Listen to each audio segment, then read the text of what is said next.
भाई जो गुरु वचन पे डट गे, कट गे फंद 84। संस्कार छूत के रोग की तरह फैलते हैं। अच्छे तथा बुरे संस्कार संक्रमण रोग की तरह फैलते हैं।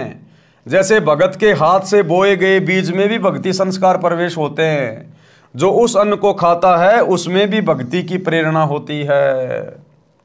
यदि कोई नशा करने वाला तथा किसी प्रकार के अन्य विचारों को मन में मंथन करता हुआ हाड़ी बीज बोता है तो उस बीज में भी उसके विचार प्रवेश होते हैं जो उस अन्न को खाने वाले को प्रभावित करते हैं।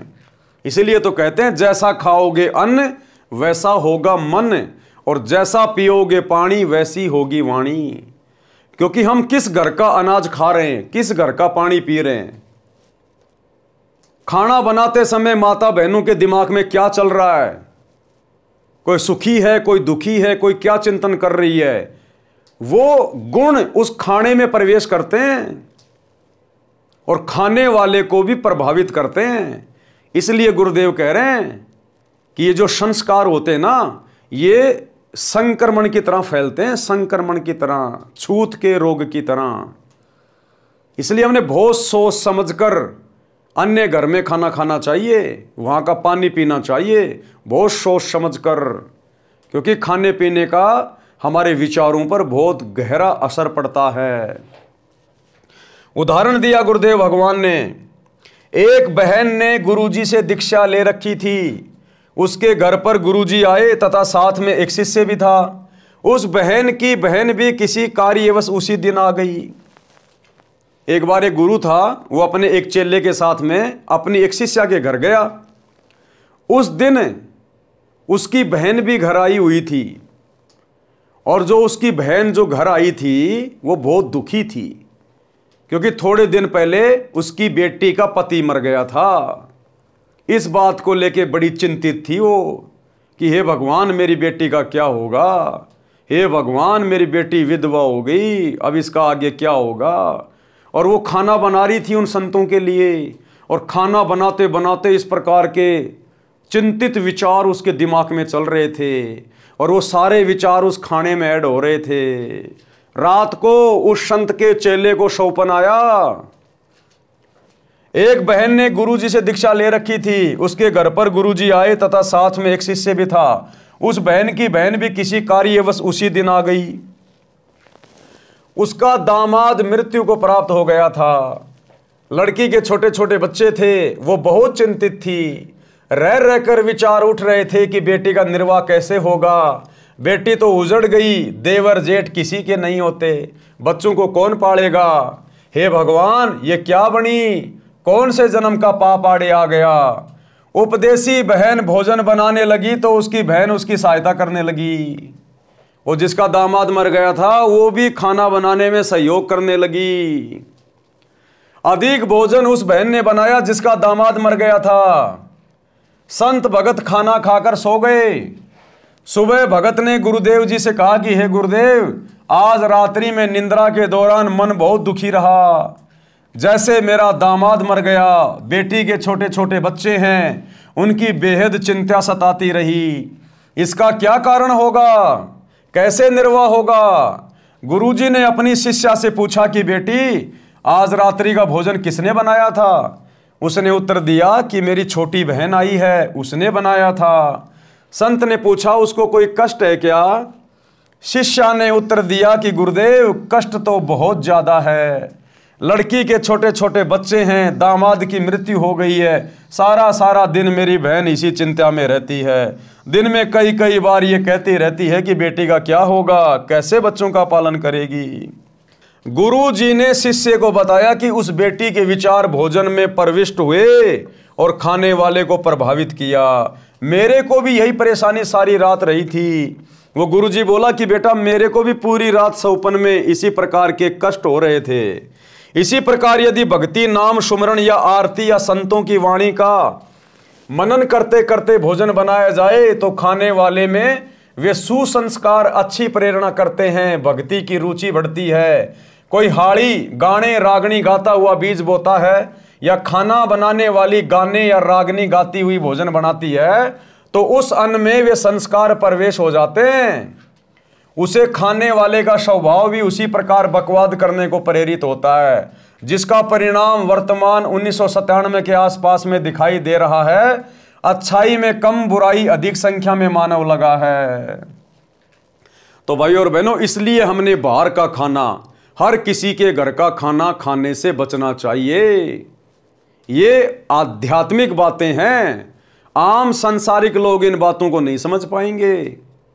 इसीलिए तो परमात्मा कहते हैं कि जिन लोगों के घर में गुरु का नाम नहीं है, सच्चे गुरु का नाम नहीं है, उन लोगों के ऊपर तो 3 लोक का भार चढ़ा हुआ, 3 लोक का भार।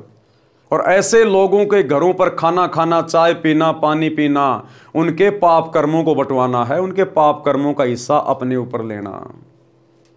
ये बहुत गूढ़ बातें हैं। इसलिए दुनिया दुखी है, परेशान है, क्योंकि आज भारत देश में भी 99% लोग सच्चे सतगुरु की शरण से दूर हैं। मुट्ठी भर आत्माएं आज सतगुरु रामपाल जी की शरण में हैं। बाकी 99% से ज्यादा लोग उन्हीं कुविचारों में सारा दिन रहते हैं, उन्हीं चिंताओं में, उन्हीं परेशानियों में, कोई चोरी में, कोई ठगी में, कोई रिश्वत में, कोई जारी में, कोई 2 नंबर के धंधों में, और सारा दिन उसी प्रकार से अपना काम धंधा करते रहते हैं। तो उन लोगों के विचार उस खाने में प्रविष्ट हो जाते हैं जिसके घर का हम खाना खाते हैं, और इस प्रकार से फिर वो संस्कार हमारे को प्रभावित करते हैं, भक्ति में बाधा उत्पन्न कर देते हैं। भक्ति में बाधा। यदि संतों की वाणी, पाठ, आरती, सुमरण करने वालों की संख्या अधिक हो जाएगी तो वातावरण भक्तिमय हो जाएगा। प्रत्येक व्यक्ति के मन में भगत जैसे भाव उपजेंगे। उस वातावरण को बनाने के लिए घर घर में आरती, रमणी तथा नित्य नियम चलना चाहिए। गुरु जी से दीक्षा लेकर नाम का सुमरण करना चाहिए, जिससे वातावरण में भक्ति के विचारों के तत्व अधिक भर जाएंगे तथा बुरे संस्कारों वाले विचार ऊपर उठ जाएंगे। परमात्मा ने बताया कि शब्द का कभी विनाश नहीं होता, शब्द अखंड होता है। हम जो भी शब्द निकालते हैं ये ऊपर ब्रह्मांड में ये विचरण करते रहते हैं, शब्द का कभी विनाश नहीं होता। अब क्या होगा, हम जितने भी भगत भाई बहन हैं, जिनके सुविचार हैं, अच्छे विचार हैं, हमारे घरों में जो आरतियां चलती, हम जो आरतियां करते हैं, पाठ करते हैं तीनों समय का, गुरुदेव के सत्संग चल रहे होते हैं, उनके शब्द चल रहे होते हैं, उनकी वाणियां चल रही होती हैं, हम नाम सुमरण करते रहते हैं मन ही मन में या बोल बोल के, तो सूक्ष्म जो शब्द हैं ये ऊपर जाते हैं ब्रह्मांड में, और ब्रह्मांड में जाकर पहले से जो कुशब्द है, जो दुनिया वालों के जितने भी जो बुरे शब्द है, जो कुशब्द है, जैसे रागनियां चलती हैं, गाने चलते हैं, दुनिया भर के लोग फालतू में दुनिया भर की बकवाद करते रहते हैं, तो ऊपर ब्रह्मांड में उन शब्दों की एक लेयर बनी हुई है, एक वो परत बनी हुई है, जिसका प्रभाव लगातार नीचे आता रहता है और पूरे वातावरण को प्रभावित करता है। किसी को भी शांति नहीं है, सबके मन में अशांति बनी हुई है, भय बना हुआ, चिंता बनी हुई है। अब ये भक्ति युग शुरू हो गया सन 1994 से। सभी भगत भाई बहन तीनों समय की आरती करते हैं, पाठ करते हैं, गुरु जी का सत्संग चलता है घरों में या गाड़ियों में, या अपना कोई ट्रैक्टर में काम कर रहा है, अपना सत्संग सुन रहा है, कोई मजदूरी कर रहा है, अपना सत्संग सुन रहा है, अपना सुमरण कर रहा है। तो हमारे मुख से निकले हुए सुशब्द अब ब्रह्मांड में ऊपर जा रहे हैं, और ऊपर जो दुनिया वालों के कुशब्द की जो लेयर है, जो परत है, उसके नीचे इन अच्छे शब्दों की एक दूसरी लेयर बन जाएगी, एक नई जो है वो परत बन जाएगी। और नई परत बनने से ऊपर वाले शब्दों का प्रभाव नीचे आएगा नहीं, और नीचे आप और हमारे शब्द हैं तो हमारे शब्दों का प्रभाव नीचे आएगा। तो इस प्रकार से पूरे विश्व का माहौल चेंज होगा। इसलिए गुरुदेव कहते हैं, कथा करो करतार की, सुनो कथा करतार, आन कथा सुनिए नहीं कहे कबीर विचार। भगत के मुख से कभी भी हंसी मजाक की बातें नहीं निकलनी चाहिए। भगत के मुख से कभी भी निंदा, चुगली, राग, द्वेष, ईर्ष्या की बातें नहीं निकलनी चाहिए। भगत के मुख से कभी भी फालतू की सांसारिक बातें नहीं निकलनी चाहिए, क्योंकि आप और हमारे शब्दों की बहुत ज्यादा वैल्यू है। गुरु से दीक्षा लेकर नाम का सुमरण करना चाहिए, जिससे वातावरण में भक्ति के विचारों के तत्व अधिक भर जाएंगे तथा बुरे संस्कारों वाले विचार ऊपर उठ जाएंगे। भक्ति संस्कार ऑक्सीजन जानो तथा बुरे विचार कार्बन डाइऑक्साइड समझो। ऑक्सीजन रूपी भक्ति संस्कार के सिलेंडर खोलने पड़ेंगे, यानी सदग्रंथ साहिब के पाठ पर पाठ करने पड़ेंगे। तो गुरुदेव ने कितनी बड़ी दया कर दी, सत्सेवकों घरों में 24 घंटे सदग्रंथ साहिब का पाठ हो रहा है। गुरुदेव ने इसीलिए तो घर घर में पाठ प्रकाश की मेमोरी भिजवा दी। आज कई हजारों की संख्या में सत्सेवक भाई बहनों के घरों में परमात्मा की अखंड वाणियां चलती रहती है, मीठी मीठी आवाज में। लगातार ब्रह्मांड में वो सुशब्द जा रहे हैं और इसी प्रकार से धीरे धीरे ये दुनिया का वातावरण बदलेगा। इसीलिए तो हम सभी सत्सेवक भाई बहन तीनों समय नित्य नियम पुस्तिका में पाठ करते हैं, तीनों समय की आरती मुख से बोलते हैं, ताकि ये शब्द ब्रह्मांड में जाएं। यानी सदग्रंथ साहिब के पाठ पर पाठ करवाने पड़ेंगे तथा तीनों समय की संध्या नित्य कर्म करने होंगे, सुमरण करना होगा। भक्ति करने वालों की संख्या बढ़ेगी तो भक्ति के विचार भी पृथ्वी पर अधिक फैलेंगे, जिनसे प्रत्येक के मन में शांति का आभास होगा। सत्संग करने किसी के घर जाते थे तो पहले दिन तो हमारा भी मन अशांत हो जाता था, फिर प्रत्येक भगत अपनी अपनी रमेणी सुबह के नित्य नियम शाम की आरती तथा सुमरण करते, फिर सत्संग सुनाता, तब उस घर से बुरे विचार यानी कुसंस्कार निकल जाते। सुसंस्कारों की अधिकता होने से मन शांत होता। जब हम सत्संग या पाठ करके अगले गांव जाने लगते थे तो पूरा परिवार रोने लग जाता था। उनको इतनी शांति तथा संत भक्तों के संग में मिलती थी, उन संस्कारों का प्रभाव महीनों भर रहता था। यदि नाम लेकर प्रतिदिन की तीनों संध्या व सुमरण परिवार के लोग करने लग जाएं तो वह शांति सदा बनी रहेगी। जो बीड़ी हुक्का में तमाकू पीता है और वह बीज बोता है तो उस अन्न में भी तमाकू की वासना सूक्ष्म तत्व प्रवेश कर जाते हैं। उस अन्न को खाने वाले में भी तमाकू सेवन करने की प्रेरणा बन जाती है। देखो कितना गहरा असर होता है। अगर कोई किसान अपने बैलों से, ऊंट से या फिर ट्रैक्टर से, यदि किसी ने नशा कर रखा है, शराब पी रखी है और बीज बो रहा है, कोई बीड़ी पी रहा है, कोई हुक्का पी रहा है और अपने बैल से या फिर अपने ऊंट से या ट्रैक्टर से खेत में बीज डाल रहा है। पहले किसान क्या किया करते थे, 2 हड़ाई भरते, उसके बाद बैठ जाते, चिलम पीने लग जाते, फिर 2 हड़ाई भरते, फिर चिलम पीने लग जाते। तो गुरुदेव कह रहे हैं उस बीज को खाने वाले व्यक्ति में भी नशा करने की प्रवृत्ति ऑटोमेटिक पैदा हो जाती थी। और अब हम भगत भाई बहन अपने अपने खेतों में जब अपने गुरुदेव भगवान का सत्संग सुनते सुनते या सुमरण करते करते बीज बोएंगे, खेती बाड़ी करेंगे, फसल की जो है हम कटाई करेंगे, क्योंकि भगत का तो या तो सत्संग सुनेगा या फिर सुमरण करेगा और तो कोई काम है ही नहीं। तो भगत के घर का अन्न यदि कोई खाएगा तो उसमें भी भक्ति करने की प्रेरणा उठेगी, उसमें भी नेक विचार उत्पन्न होंगे। इस प्रकार से देश दुनिया का माहौल धीरे धीरे बदलेगा जैसे जैसे भगत समाज की संख्या बढ़ेगी और भगत समाज विधि विधान से गुरुदेव भगवान की भक्ति करेगा। जिस कारण से नशा तेजी से युवाओं में बढ़ रहा है।